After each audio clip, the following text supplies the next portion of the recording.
ರಾಜ್ಯ ಕಾಂಗ್ರೆಸ್ನಲ್ಲಿ ನಿಲ್ಲದ ಸಿಎಂ ಕುರ್ಚಿ ಕದನ. ಸಿದ್ದು ಮತ್ತು ಡಿಕೆಶಿ ಬಳಿಕ ಈಗ ಹುಟ್ಟಿಕೊಂಡ ಮೂರನೇ ಶಕ್ತಿ ಕೇಂದ್ರ. ಹಾಗಾದ್ರೆ ಕಾಂಗ್ರೆಸ್ನಲ್ಲಿ ಮತ್ತೊಂದು ಬಣ ಹುಟ್ಟಿಕೊಳ್ತಾ ಹಾಗಾದ್ರೆ ರಾಜ್ಯ ಕಾಂಗ್ರೆಸ್ನಲ್ಲಿ ಕುರ್ಚಿ ಕದನ ನಿಲ್ತಾನೆ ಇಲ್ಲ. ಸಿದ್ದು ಹಾಗೂ ಡಿಕೆಶಿ ಬಳಿಕ ಈಗ ಮೂರನೇ ಶಕ್ತಿ ಕೇಂದ್ರ ಹುಟ್ಟಿಕೊಳ್ತಾ ಕಾಂಗ್ರೆಸ್ನಲ್ಲಿ ಮತ್ತೊಂದು ಬಣ ಹುಟ್ಟಿಕೊಳ್ತಾ ಮತ್ತೆ ಸಿಎಂ ಬದಲಾವಣೆ ಕೂಗು ಮುನ್ನೆಲೆಗೆ ಬರುತ್ತಾ ಎಂಬ ಪ್ರಶ್ನೆಯಲ್ಲಿ ಉದ್ಭವಿಸಿರುವಂತದ್ದು. ಮಾಜಿ ಸಚಿವ ಕೆಎನ್ ರಾಜಣ್ಣ ಸ್ಫೋಟಕವಾದ ಮಾತನಾಡಿದ್ದಾರೆ. ಕಾಂಗ್ರೆಸ್ನಲ್ಲಿ ಮತ್ತೆ ಕ್ರಾಂತಿ ಸ್ಫೋಟವಾಗುತ್ತಾ ಅನ್ನೋ ಪ್ರಶ್ನೆಯಲ್ಲಿ ಬರ್ತಾ ಇರುವಂತದ್ದು. ಸಿಎಂ ರೇಸ್ನಲ್ಲಿ ಸಚಿವ ಪರಮೇಶ್ವರ್ ಹಾಗಾದ್ರೆ ಸೇರ್ತಾರಾ? ಇನ್ನು ರಾಜ್ಯ ಕಾಂಗ್ರೆಸ್ನಲ್ಲಿ ಮತ್ತೆ ಸಿಎಂ ಕುರ್ಚಿ ಕದನ ನಿಲ್ತಾ ಇಲ್ಲ. ಸಿದ್ದು ಡಿಕೆಶಿ ಬಳಿಕ ಮೂರನೇ ಶಕ್ತಿ ಕೇಂದ್ರ ಹುಟ್ಟಿಕೊಂಡಿದೆ. ಕಾಂಗ್ರೆಸ್ನಲ್ಲಿ ಮತ್ತೊಂದು ಬಣ ಹುಟ್ಟುಕೊಳ್ತಾ ಅನ್ನೋದು ಪ್ರಶ್ನೆಯಲ್ಲಿ ಉದ್ಭವಿಸಿರುವಂತದ್ದು. ಹಾಗಾದ್ರೆ ಮತ್ತೆ ಸಿಎಂ ಬದಲಾವಣೆ ಕೂಗು ಮುನ್ನೆಲೆಗೆ ಬರುತ್ತಾ ಎಂಬ ಪ್ರಶ್ನೆ ಇಲ್ಲಿ ಕೇಳಿ ಬರ್ತಾ ಇದೆ. ಮಾಜಿ ಸಚಿವ ಕೆಎನ್ ರಾಜಣ್ಣ ಮಾತು ನಿಜವಾಗುತ್ತಾ ಎಂಬ ಪ್ರಶ್ನೆಯಲ್ಲಿ ಉದ್ಭವಿಸಿದೆ. ಇನ್ನು ಕಾಂಗ್ರೆಸ್ನಲ್ಲಿ ಮತ್ತೆ ಕ್ರಾಂತಿ ಸ್ಫೋಟವಾಗುತ್ತಾ ಅನ್ನೋದು ಪ್ರಶ್ನೆ ಇಲ್ಲಿ ಎದ್ದಿರುವಂಥದ್ದು. ಸಿಎಂ ರೇಸ್ನಲ್ಲಿ ಸಚಿವ ಪರಮೇಶ್ವರ್ ಸೇರ್ತಾರಾ? ಹಾಗಾದ್ರೆ ಒಂದ್ ರೀತಿಯಾಗಿ ಇಲ್ಲಿ ಸಿದ್ದು ಡಿಕೆಶಿ ಬಳಿಕ ಕೈನಲ್ಲಿ ಮೂರನೇ ಶಕ್ತಿ ಕೇಂದ್ರ ಹುಟ್ಟಿಕೊಂಡಿದೆ. ವೇದಿಕೆ ಮೇಲಿಗೆ ದಲಿತಾಸ್ತ್ರವನ್ನ ಗೃಹ ಸಚಿವ ಉಪಯೋಗಿಸಿದ್ದಾರೆ. ಸಿಎಂ ತವರು ಜಿಲ್ಲೆ ಮೈಸೂರಿನಲ್ಲಿ ಪರಮೋತ್ಸವ ವೇದಿಕೆ ಮೇಲಿಗೆ ದಲಿತಾಸ್ತ್ರವನ್ನ ಉಪಯೋಗಿಸಿದ ಪರಂ. ಎಲ್ಲದಕ್ಕೂ ಹೋರಾಟ ಮುಖ್ಯ ಎಂದ ಪರಮೇಶ್ವರ್. ಉತ್ತಮ ಸ್ಥಾನಮಾನಕ್ಕಾಗಿ ಇನ್ನೆಷ್ಟು ವರ್ಷ ನಾವು ಕಾಯಬೇಕು? ಸಂಚಲನವನ್ನ ಮೂಡಿಸಿದ ಗೃಹ ಸಚಿವ ಪರಮೇಶ್ವರ್ ಅವರ ಮಾತು. ಇನ್ನು ಪರೋಕ್ಷವಾಗಿ ಸಿಎಂ ಆಸೆಯನ್ನ ಪರಮೇಶ್ವರ್ ಅವರು ಹೊರಹಾಕಿದ್ದಾರೆ. ಮೂರನೇ ಶಕ್ತಿ ಕೇಂದ್ರವಾಗಿ ಗುರುತಿಸಿಕೊಳ್ತಾರಾ ಪರಮೇಶ್ವರ್ ಅವರು?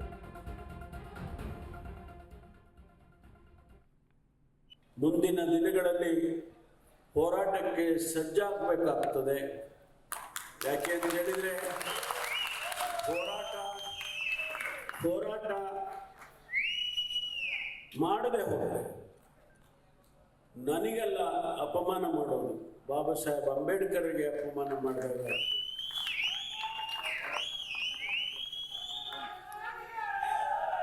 ಆ ಮಹಾಪುರುಷನ ಹೆಸರಿನಲ್ಲಿ ಯಾರು ಶೋಷಿತರು, ಬಡವರು, ನಿರ್ಗತಿಕರು ಅವರಿಗೆ ನ್ಯಾಯವನ್ನು ಒದಗಿಸ್ತಕ್ಕಂಥ ಪ್ರಯತ್ನವನ್ನು ನಾವು ನೀವು ಎಲ್ಲರೂ ಕೂಡ ಮಾಡೋಣ ಅಂತ ಹೇಳಿ ನಾನು ಈ ಸಂದರ್ಭದಲ್ಲಿ ಹೇಳೋದಕ್ಕೆ ಬಯಸ್ತೇನೆ. ಮುಂದಿನ ದಿನಗಳಲ್ಲಿ ಹೋರಾಟಕ್ಕೆ ಸಜ್ಜಾಗಬೇಕಾಗ್ತದೆ. ಯಾಕೆ ಅಂತ ಹೇಳಿದರೆ ಹೋರಾಟ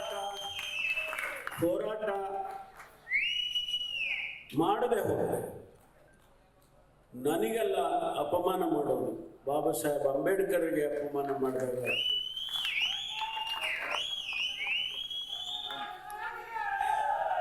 ಆ ಮಹಾಪುರುಷನ ಹೆಸರಿನಲ್ಲಿ.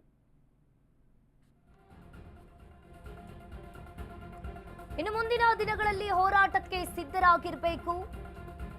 ಯಾವುದು ನಮಗೆ ಹೋರಾಟ ಮಾಡದೆ ಸಿಗದು.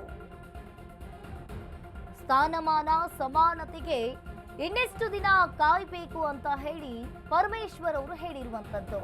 ಅನ್ಯಾಯವಾದಾಗ ಪಾಠವನ್ನ ಕಲಿಸಲು ಹೈಕಮಾಂಡ್ಗೂ ಎಚ್ಚರಿಕೆಯ ಸಂದೇಶವನ್ನ ರವಾನೆ ಮಾಡಿದ್ದಾರೆ. ಮುಂದಿನ ದಿನಗಳಲ್ಲಿ ಹೋರಾಟಕ್ಕೆ ನಾವು ಕೂಡ ಸಿದ್ಧರಾಗಿರಬೇಕು. ಯಾವುದು ನಮಗೆ ಹೋರಾಟವನ್ನ ಮಾಡದೆ ಏನೂ ಕೂಡ ಸಿಗದು. ಸ್ಥಾನಮಾನ ಸಮಾನತೆಗೆ ಇನ್ನೆಷ್ಟು ದಿನ ನಾವು ಕಾಯಬೇಕು. ಅನ್ಯಾಯವಾದಾಗ ಪಾಠವನ್ನ ಕಲಿಸಲು ನಮ್ಮಲ್ಲಿ ಇನ್ನು ಒಂದ್ ರೀತಿಯಾಗಿ ಅನ್ಯಾಯವಾದಾಗ ಪಾಠವನ್ನ ಕಲಿಸಲು ನಮ್ಮಲ್ಲಿ ಮತದ ಅಸ್ತ್ರವಿದೆ. ಹೈಕಮಾಂಡ್ಗೂ ಎಚ್ಚರಿಕೆಯ ಸಂದೇಶವನ್ನ ಪರಮೇಶ್ವರ್ ಅವರು ರವಾನೆ ಮಾಡಿದ್ದಾರೆ.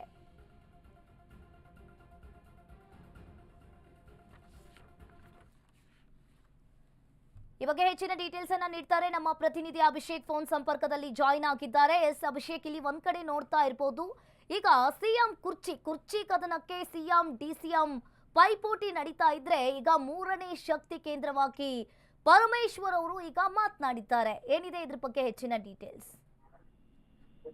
ಅಂಕಿತಾ, ಸೆಪ್ಟೆಂಬರ್ ತಿಂಗಳಲ್ಲಿ ದೊಡ್ಡ ಕ್ರಾಂತಿ ಆಗುತ್ತೆ ಅಂತ ಹಿಂದೆ ಏನು ಮಾಜಿ ಸಚಿವರಾಗಿರ್ತಕ್ಕಂಥ KN ರಾಜನ್ ಅವರು ಕೊಟ್ಟಿರ್ತಕ್ಕಂಥ ಹೇಳಿಕೆ ಏನಿದೆ ಅದು ಸಾಕಷ್ಟು ಒಂದು ಸಂಚಲನ ಮೂಡಿಸಿತ್ತು.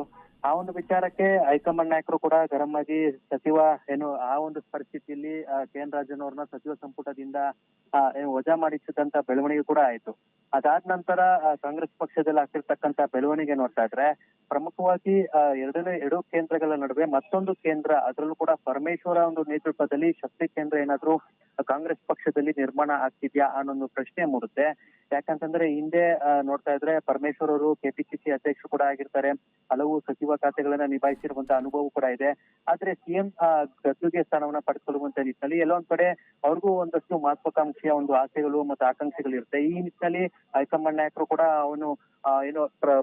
ಸರ್ಕಾರ ಅಧಿಕಾರ ಬಂದಂತ ಪ್ರಾರಂಭದಲ್ಲಿ ಅವ್ರನ್ನು ಕೂಡ ಒಂದಷ್ಟು ಮನವೊಲಿಸುವಂತದ್ದು ಪ್ರಯತ್ನ ಮಾಡಿರುವಂತದ್ದು ಎಲ್ರಿಗೂ ಗೊತ್ತೇ ಇದೆ. ಇಂಥ ಒಂದು ನಿಟ್ಟಿನಲ್ಲಿ ಮೊನ್ನೆ ಅದರಲ್ಲೂ ಕೂಡ ಸಿಎಂ ಸಿದ್ದರಾಮಯ್ಯ ತವರು ಕ್ಷೇತ್ರದಲ್ಲಾಗಿರ್ತಕ್ಕಂಥ ಮೈಸೂರಿನಲ್ಲಿ ಪರಮೋತ್ಸವ ಅಂತ ಒಂದು ಸಮಾವೇಶ ಮಾಡ್ತಾರೆ. ಆ ಒಂದು ಪರಮೋತ್ಸವದ ಸಮಾವೇಶದಲ್ಲಿ ಅದರಲ್ಲೂ ಕೂಡ ಅವರು ಮಾತನಾಡಿರ್ತಕ್ಕಂಥ ಹೇಳಿಕೆಗಳೇನಿದೆ ಅದು ಸಾಕಷ್ಟು ಒಂದು ಚರ್ಚೆಗೆ ಗ್ರಾಸ ಆಗ್ತಿದೆ. ನಾವು ಪ್ರಮುಖವಾಗಿ ಹೋರಾಟ ಮಾಡ್ಬೇಕಂದ್ರೆ ಇನ್ನೆಷ್ಟು ದಿನಗಳು ಕೂಡ ಕಾಯ್ಬೇಕು. ಅದರಲ್ಲೂ ಕೂಡ ಏನೇ ಒಂದು ಅಧಿಕಾರವನ್ನ ಪಡ್ಕೊಳ್ಬೇಕಂದ್ರೆ ಹೋರಾಟ ಪ್ರಮುಖ ಇಲ್ಲಿ ಮುಖ್ಯ ಆಗುತ್ತೆ ಅಂತ ಗೃಹ ಸಚಿವರಾಗಿರ್ತಕ್ಕಂಥ ಪರಮೇಶ್ವರ್ ಕೊಟ್ಟಿರ್ತಕ್ಕಂಥ ಹೇಳಿಕೆ ಇಲ್ಲಿ ಕಾಂಗ್ರೆಸ್ ಪಕ್ಷದಲ್ಲಿ ಸಾಕಷ್ಟೊಂದು ಚರ್ಚೆಗೆ ಗ್ರಾಸ ಆಗ್ತಿದೆ. ಹೀಗಾಗಿ ಸಿದ್ದರಾಮಯ್ಯ ಬಣ ಮತ್ತು DK ಬಣ ಎರಡೂ ಬಣ ಅಲ್ಲದೆ ಮತ್ತೊಂದು ಬಣ ಕಾಂಗ್ರೆಸ್ ಪಕ್ಷದಲ್ಲಿ ನಿರ್ಮಾಣ ಆಗ್ತಿದ್ಯಾ. ಹೀಗಾಗಿಯೇ ಈಗಾಗಲೇ ಸಚಿವ ಸಂಪುಟ ಒಂದಷ್ಟು ರಿಸಫಲ್ ಆಗುತ್ತೆ ಅಂತ ಸುದ್ದಿ ಕೇಳಿ ಬರ್ತಿದೆ.